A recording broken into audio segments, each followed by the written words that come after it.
Dalam satu hadis yang sahih riwayat daripada Imam Muslim dalam Sahih Muslim, hadis yang sama diriwayatkan oleh Imam Ahmad dalam Musnad, hadis yang sama diriwayatkan oleh Imam At-Tirmizi dalam Jami' dan Ibnu Majah.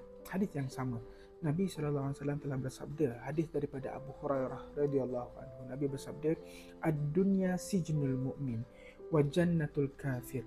Dunia ini adalah penjara bagi orang yang beriman dan adalah syurga bagi orang-orang yang kafir. So dunia ini, kalau kita sebagai seorang yang beriman, dia adalah penjara bagi kita. Dunia bukan tempat-tempat untuk kita kejar kebahagiaan. Dunia bukan tempat dia. Dunia ni mungkin tempat untuk kita bermain-main, tapi dia bukan tempat tujuan, dia bukan matlamat kita. Apa yang kita nak kejar daripada dunia?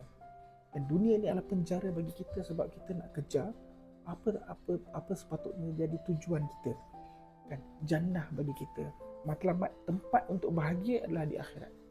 Tempat untuk bahagia adalah untuk di akhirat. Dunia ini hanya tempat untuk kita diuji.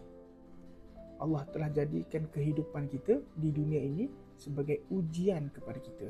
Allah nak tengok kita layak tak untuk dapat syurga di akhirat kelak. Dia tempat ujian. Dia bukan tempat untuk kita bahagia. Dia seakan kita duduk dalam penjara untuk kita keluar dan bebas. So, tempat kita bebas, tempat kita keluar adalah syurga Allah di akhirat kelak. So kita boleh faham kenapa suffer, kenapa hidup dunia ni susah, sebab penjara tu nature dia susah. Dan jannah bagi kita adalah jannatul firdaus, jannah di akhirat. So kita kejar akhirat, tak perlu sibuk-sibuk dengan urusan dunia. Dunia memang nature dia akan susah, nature dia akan sedih. Dia bukan tempat bahagia. Tempat bahagia adalah di akhirat.